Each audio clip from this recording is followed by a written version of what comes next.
Bismillah, Assalamualaikum warahmatullahi wabarakatuh. Alhamdulillahirrahmanirrahim. Wabihi nasta'in wa ala umuri dunya waddin. Assalatu wassalamu ala asyrafil anbiya'i wal mursalin wa ala alihi wa sahbihi ajma'in. Kembali lagi bersama saya Mustafa Masyhur Barak. Pada kesempatan kali ini saya akan mencoba menjelaskan tentang jenis zakat mal. Apa aja sih jenis-jenis zakat mal menurut nas Al-Quran dan juga yang fikih ulama kontemporer. Yang pertama adalah zakat emas, perak, logam mulia dan yang lain-lainnya.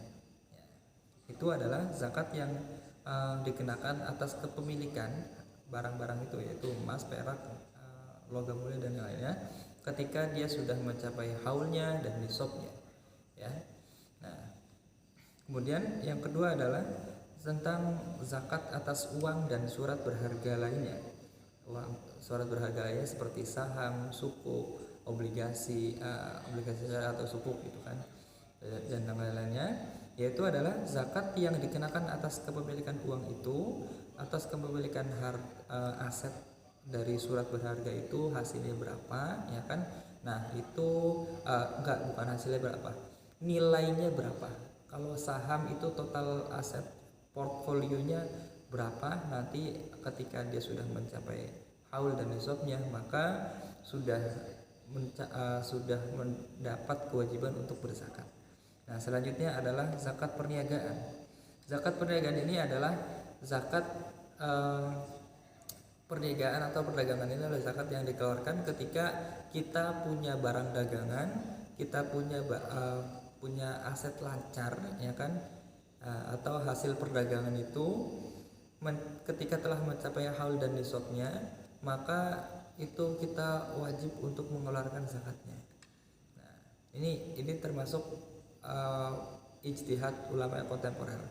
Nah, kemudian ada zakat pertanian, perkebunan dan kehutanan. Yaitu adalah zakat yang dikeluarkan dari hasil-hasil bertani, ya. Bertani, berkebun, juga dari hasil-hasil kita mengambil manfaat dari hutan. Nah, ini zakatnya itu dikeluarkan secara langsung, ya, tidak pakai haul. Nah, tapi adanya nisab ketika hasil bumi, hasil pertanian itu yang kita ambil, kita panen telah mencapai nisabnya, maka kita wajib untuk mengeluarkan zakatnya. Nah, kemudian yang kelima itu adalah zakat peternakan, perikanan dan perikanan, ya. Itu dikenakan zakat binatang, hewan ternak, ya. Itu ada haul dan nisabnya. Ketentuannya masing-masing. Ketika kambing harus 40 kambing dan zakatnya 1 kambing. Sapi berbeda, unta juga berbeda, dan yang lain-lainnya. Nah, itu zakat peternakan. Dan untuk zakat yang selanjutnya tentang yang keenam itu adalah zakat pertambangan.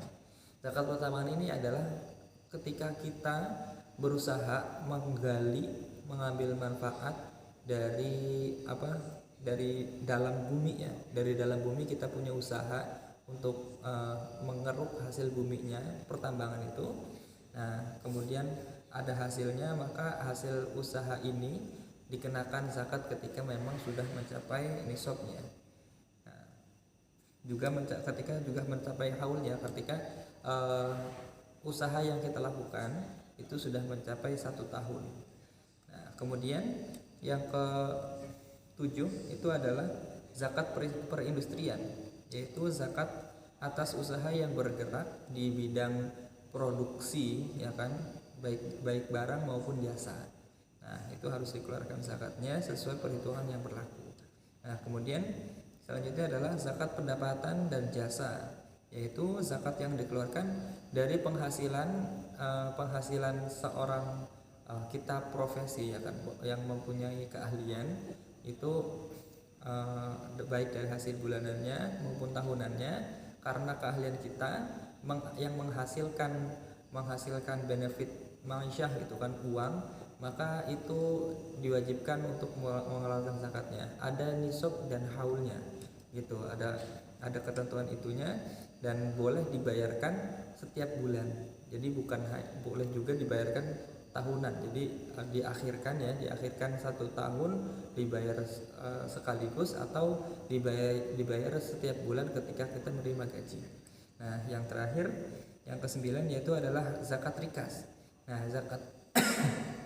zakat rikas ini adalah zakat barang temuan. Besarannya besar. Ya, besaran takarannya itu besar sampai 20%. Mengapa? Karena zakat rikas ini adalah dia barang temuan yang berada di bawah bumi, ya kan, di dalam bumi, tidak berada di atas bumi. Kalau di permukaan bumi namanya lukotoh, karena barang temuan yang pasti ada pemiliknya. Nah, rikas ini adalah yang di dalam bumi tapi bukan barang tambang, ya kan. Ini adalah mungkin hartanya pendahulu kita, ya kan, barang-barang sejarah kayak gitu kan. Nah, ini termasuknya rikas.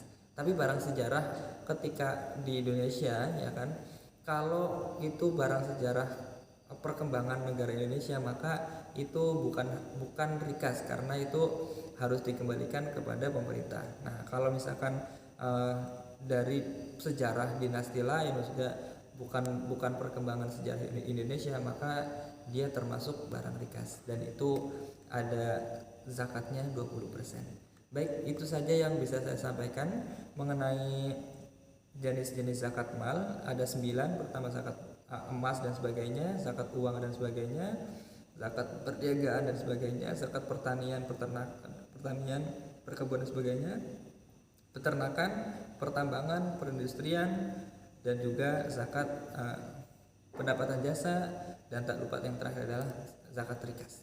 Terima kasih. Wassalamualaikum warahmatullahi wabarakatuh.